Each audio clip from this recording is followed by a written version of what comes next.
अस्सलाम वालेकुम, मेरा नाम तहवीना यासिर है, मैं क्लिनिकल साइकोलॉजिस्ट हूँ। आज रमज़ान की 16 तारीख है और आज के दिन हम बात करेंगे पैसिव एग्रेसिव बिहेवियर पर।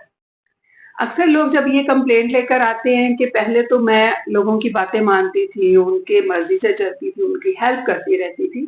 लेकिन फिर मैंने देखा कि वो तो मेरी बाउंड्रीज़ क्रॉस करते चले जा रहे हैं, मुझे बहुत ज़्यादा अपसेट करना शुरू हो गए हैं, हर चीज़ में वो इंट्रूड करते हैं, तो मैंने उनको शट अप कॉल देना शुरू कर दी।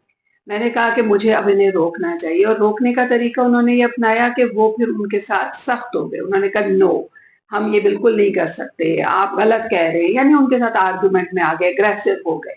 तो बेसिकली ये बात हमने ज़हन में रखनी है कि पैसिव बिहेवियर जो है वो भी आपके लिए प्रॉब्लमैटिक था, लेकिन जब आप उन्हीं लोगों के साथ अग्रेसिव होते हो, तो ये भी प्रॉब्लमैटिक ही होता है।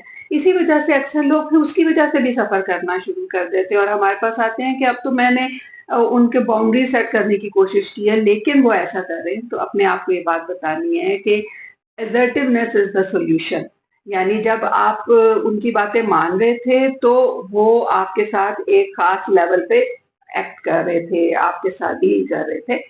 और जब आपने असर्टिव होना है, तो फिर ये नहीं है कि आप शाउट कर रहे हो, आप एग्रेसिव हो रहे हो, आप उनको स्नब कर रहे हो, रोक रहे हो, बल्कि आपने अपने हिसाब से प्लान करना है कि what I am going to do और नॉट। और फिर आहिस्ता से ग्रेजुअली उसको इम्प्लीमेंट करना होता है। जैसे कि सपोज अगर आप पहले हर बात मान रहे थे, तो अब आप किसी एक बात पर नो कहो, अच्छे तरीके से रिस्पेक्टफुली और अपनी बात पर ही टिके रहो, ताकि दूसरा शख्स जो है वो इस बात को समझ जाए कि ये काम तो नहीं होगा। तो आहिस्ता-आहिस्ता आप दूसरे शख्स को जो आपने सेट की है बाउंड्री, उस तक लेकर आते हो।